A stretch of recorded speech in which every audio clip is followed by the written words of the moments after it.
and pays them $1,000 or $2,000 a day, the opposition, no matter how brave, is going to be at a disadvantage.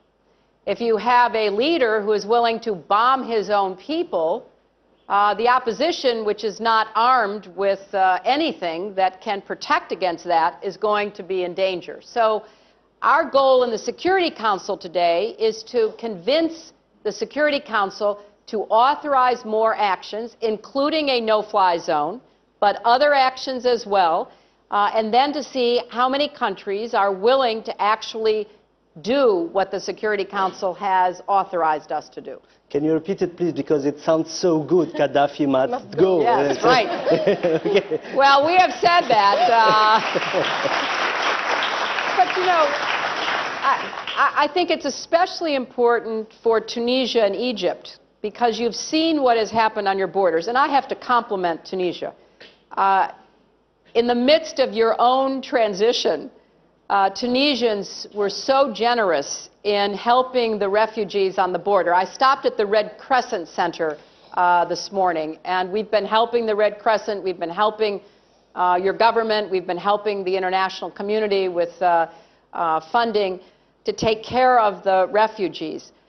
But Tunisia knows very well that if Gaddafi does not go, he will most likely cause trouble for you, for Egypt, and for everybody else. That is just his nature.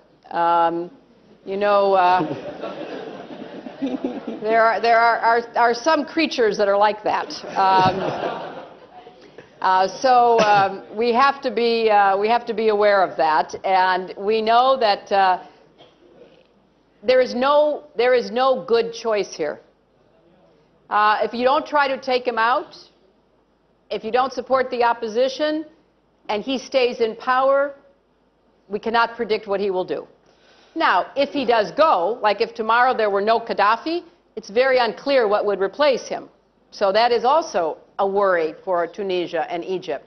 So there is no good choice here. Unfortunately, the man has destroyed the institutions. Tunisia labored under a dictator for so many years, but your culture, your institutions, your historical, cultural memory was so strong that following the revolution, you found your voice, you began to move forward again, and economically and educationally, you had made so much progress despite the oppression.